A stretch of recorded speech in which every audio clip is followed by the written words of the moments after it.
As you can see behind me, the Nith River has spilled its banks in several places. It's prompted the GRCA to issue a level 3 flood warning. In the neighborhood behind me, more than 2,000 homes were evacuated. Those fleeing, wondering and waiting just how long they'll have to be away from their homes and what kind of damage they'll see. According to the Ontario Human Rights Commission, even if the discrimination is unintentional, which could be a factor in this case, it could still be considered a human rights violation. EMS officials in Cambridge were unavailable for comment, but those in Kitchener and Waterloo cannot stress enough the dangers of these bins. They say that one incident is far too many in something that is extremely preventable.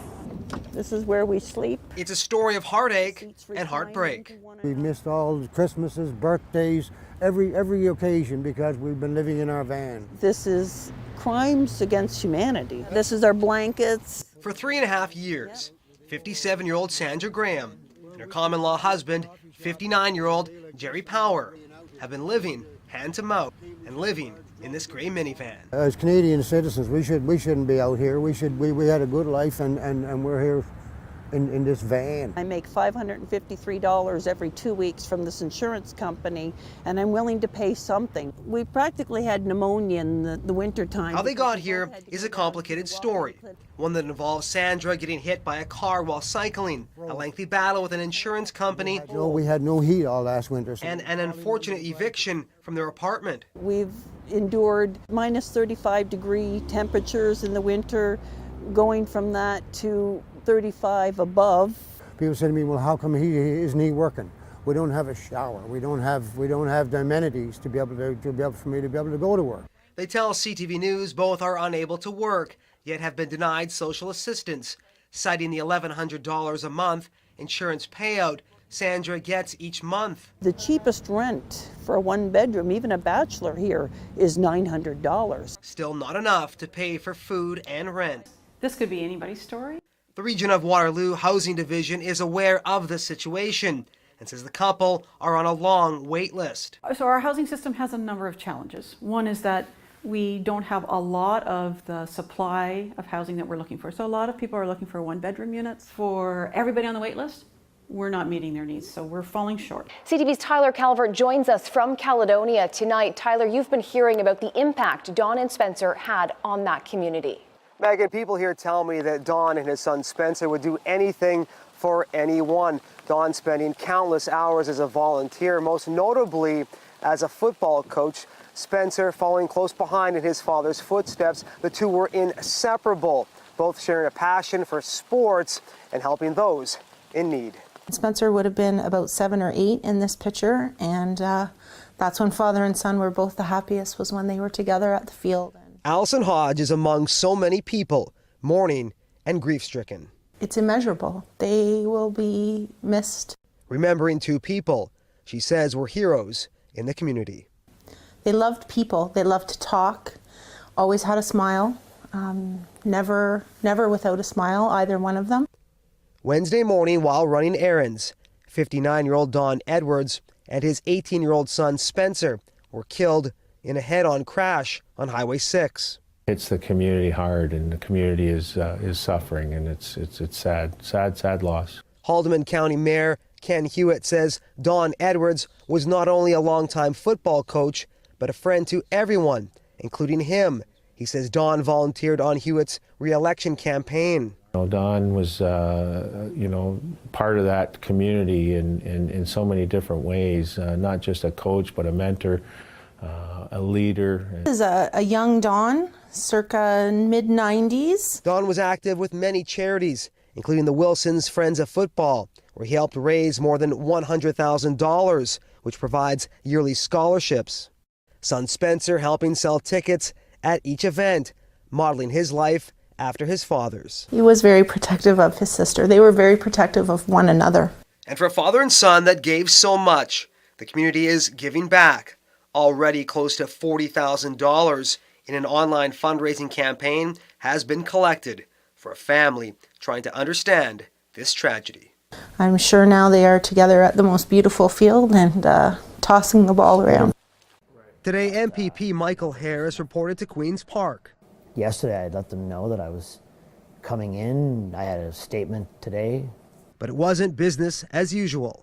I received a notice on Saturday morning that my candidacy was going to be revoked. Over the weekend, Harris told local media he would not be seeking re-election, citing health reasons. We asked if that was the only reason. Were you told at any time by anyone in the party that if you were to not run in the upcoming election, that these allegations would not be made public? Oh, that's a good question. We had discussed, and I had committed to them on Saturday of my intentions to not seek re-election. As for the allegations, yes.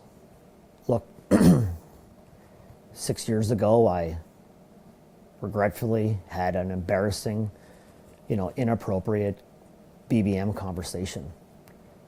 I fully regret that. It didn't go anything further than that. Harris says he told his wife when it happened, and they moved on together. It's a heavy civil project, so it falls outside the ICI sector. It's a region of Waterloo project Capital Paving bid on and won. But that wasn't the case last year on the paving contract at the region of Waterloo International Airport. We submitted the price along with one other tender. We were rejected because we were non-Carpenter affiliated. Provincial legislation left regional council with only one bid for the airport contract.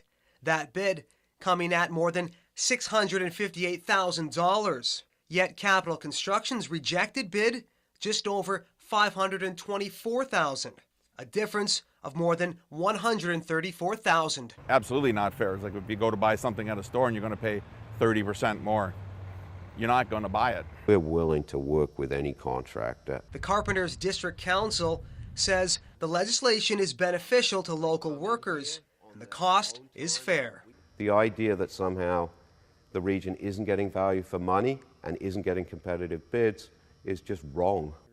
Union Counsel Mark Lewis says they have made concessions to allow the region to open bidding for other contractors. There are thousands and thousands of contractors that are bound to our collective agreement that can bid the work here in region of Waterloo. The far end, which is the west wing. David Timlick disagrees. The member of the Progressive Contractors Association says locally only one contractor and one drywaller can now bid on regional projects. When there's only one contractor in our region that can bid and the others that are signed to the International Union have to come from outside our community. As for that airport contract, For some reason, it's getting classified as carpenter's work under the ICI sector when really it's no different than the work behind us. the region says that airport contract was tendered in its normal procurement process. The Ministry of Labor says that if a municipality does no longer want to be considered a construction employer, they can get out of it. As for the companies that are not certified with the Carpenters Union, they say they do not want to join because in some cases they can't choose their own workforce. There was no justice served here today. It was a verdict that angered Indigenous people across the country. Gerald Stanley, a white Saskatchewan farmer, acquitted in the shooting death of a 22-year-old Red Pheasant First Nation resident, Colton Boushie. There was a lot of shock and disbelief. I don't think any of us really thought that it would be not guilty and acquitted. A verdict that has Indigenous leaders extremely frustrated about a judiciary system they say works against them. The defense lawyer specifically excluded visibly Indigenous people because he thought that they would not have the favorable outcome for his non-Indigenous client. Under the Criminal Code of Canada, lawyers have what is called a peremptory challenge, which allows the defense to reject as many as 12 potential jurors without giving reason. In the Boushie murder case, 5 potential jurors who appeared to be Indigenous were excluded.